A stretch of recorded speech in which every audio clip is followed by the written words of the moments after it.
Buenas tardes. El trabajo práctico del día de hoy es el trabajo de evapotranspiración. La evapotranspiración es un concepto que surge buscando cuáles son las pérdidas de agua de los sistemas de cultivos. Por un lado, lo que ocurre naturalmente en el suelo es una evaporación. La evaporación es un proceso físico por el cual el agua cambia de estado. Pasa de un estado líquido a un estado gaseoso. Ese cambio de estado requiere energía y es una pérdida directa de agua del suelo que se puede cuantificar. Por otro lado, también en la planta ocurre un proceso fisiológico. También hay un paso de estado del líquido al gaseoso, pero en este caso es a través del metabolismo de la planta. También hay un consumo de energía y este también se puede cuantificar, pero solamente se cuantificaría la transpiración.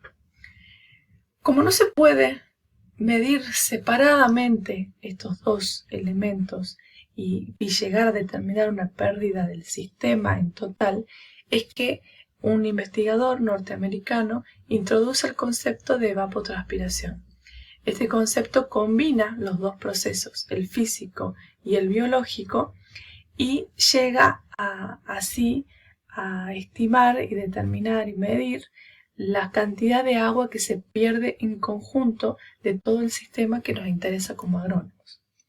A lo largo de la vida de la planta, si trabajamos con un cultivo anual, lo que vamos a observar es que entre la siembra y la cosecha de ese cultivo puede existir uno de los dos procesos en diferente grado.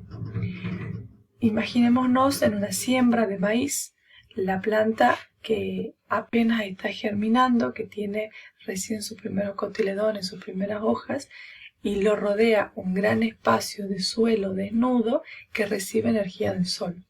Ese espacio y esa planta van a tener en un mayor porcentaje pérdidas por evaporación, porque el agua se está directamente evaporando consecuencia del proceso físico. En la medida que ese cultivo va creciendo, va ganando hojas, va ganando altura, o sea, la canopia crece, aumenta el índice de área foliar, y al aumentar el índice de área foliar, la cantidad de hojas, aumenta el proceso de transpiración. Eso a su vez protege el suelo, ya no está tan descubierto, o sea que la evaporación va a disminuir en la máxima altura del cultivo. Pero cuando el cultivo vuelve a entregarse, otra vez baja la transpiración y aumenta un poco la evaporación. Lo que es cierto a lo largo de todo este ciclo de la planta es que los dos fenómenos están ocurriendo en diferente grado, pero los dos ocurren y los dos van a condicionar que haya pérdidas de agua del sistema. Nosotros tenemos que estudiar los factores que afectan a esta evapotranspiración para que como agrónomos podamos modificarla, aumentarla o disminuirla en los casos que necesitamos. Por eso tenemos que distinguir que hay dos tipos de factores, los biológicos y los físicos. Los factores biológicos hacen referencia a lo inherente a la planta y tienden más bien a influir sobre la transpiración, mientras que los físicos, que hacen referencia a las condiciones meteorológicas, más bien influyen sobre la evaporación. Los factores biológicos son las especies vegetales.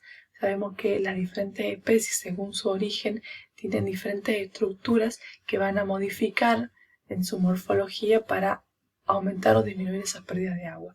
Por ejemplo, engrosamientos cuticulares o estructuras que les permitan tener menos pérdidas de agua. El estado fenológico también modifica la evapotranspiración. En el estado fenológico tenemos en cuenta que a lo largo del ciclo la planta va modificando su tamaño y ese tamaño influye sobre la cobertura que puede tener alrededor y también sobre la cantidad de agua que puede evapotranspirar.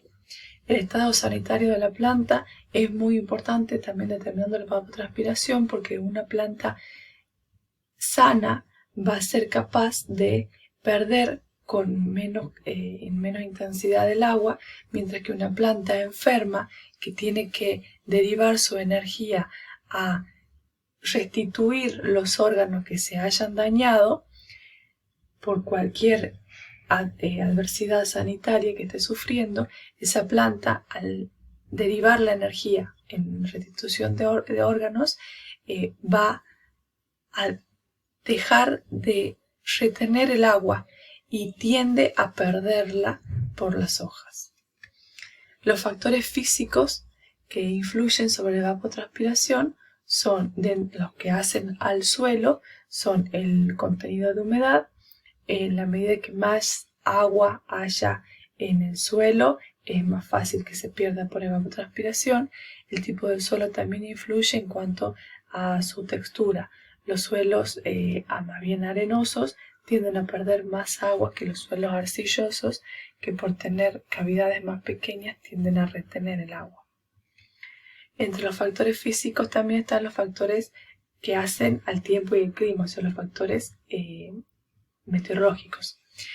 Uno de ellos es la radiación solar. La radiación solar influye desde el punto de vista de que aporta la energía que necesita el cultivo, que necesita el agua para pasar del estado líquido al gaseoso. La temperatura del suelo y el aire también influye de manera positiva, aumentando la evapotranspiración, porque también ofrece al sistema la energía, o sea, la cantidad de calor y energía que necesita para pasar del estado líquido al gaseoso. La humedad del aire actúa de manera que cuanto menor humedad hay en el aire, es mayor la capacidad que tiene para recibir más agua en estado de vapor. Mientras que el déficit de saturación es lo contrario, es la falta de aire, de humedad en el aire, y significa que a mayor déficit de saturación vamos a tener mayores pérdidas por evapotranspiración. Otro elemento del tiempo que influye es la velocidad del viento. En este caso, el viento lo que haría es reemplazar la masa de aire saturado que puede estar alrededor de la planta y reemplazarla por una masa de aire insaturado. Tenemos que distinguir también que hay dos tipos de evapotranspiración, una potencial y una real. En el caso de la potencial se define así a las pérdidas de agua, o sea, la cantidad de agua que se evaporaría de la superficie del suelo y que se transpirarían de las plantas cuando el suelo está abundantemente provisto de agua, cuando está con una cobertura vegetal completa. Mientras que la transpiración real es la pérdida de agua, que ocurre en condiciones reales, teniendo en cuenta que no siempre la cobertura va a ser vegetal, va a ser completa, ni que el suelo va a estar en un estado óptimo de humedad.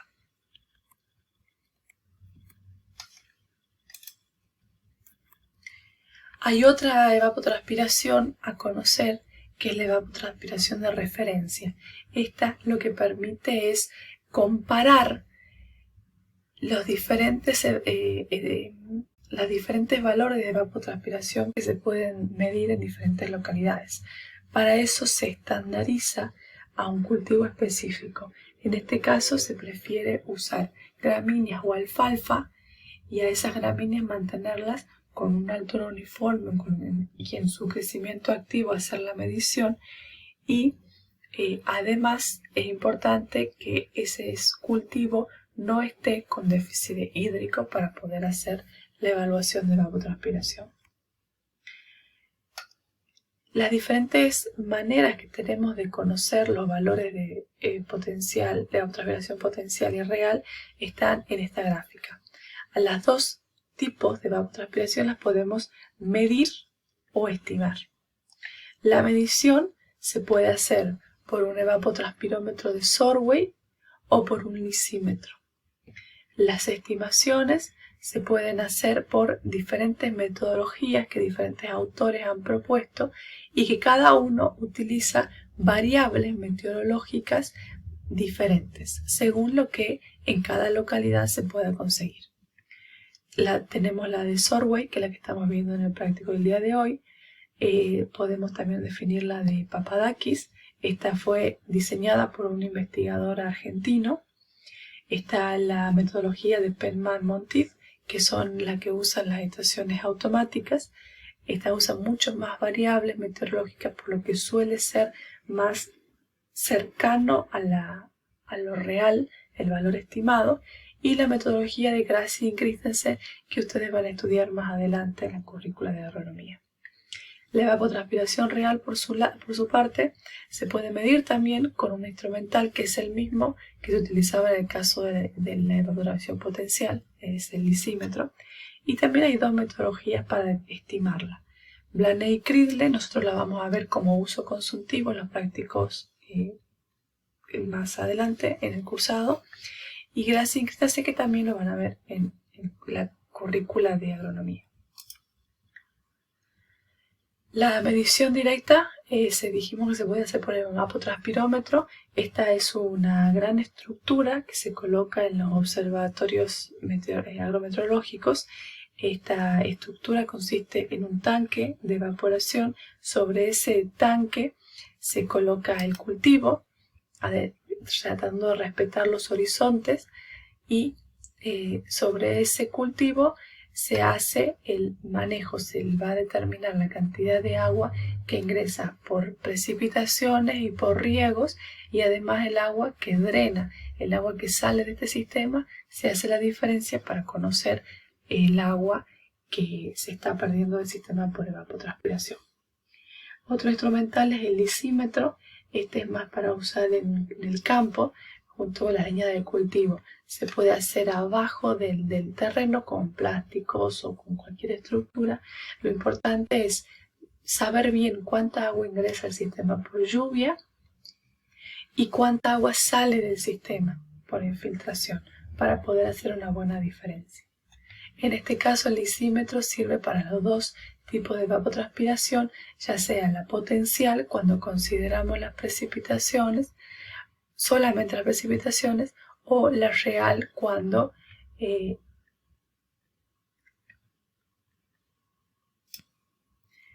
así. Consideramos la evapotranspiración potencial cuando le hacemos riego a este sistema, y la evapotranspiración real cuando solamente consideramos las precipitaciones. Esto es lo que tenemos en cuenta para hacer la lectura de la evapotranspiración potencial. Sumamos las precipitaciones más el agua ingresada por riego menos el drenaje. Mientras que para la real hacemos la diferencia entre las precipitaciones y el agua que se pierde por drenaje. Los cálculos de evapotranspiración por el método de Sorway se hacen por estimación, usando como variable de trabajo la temperatura media mensual y la duración, la latitud, para inferir la duración del día en cada localidad.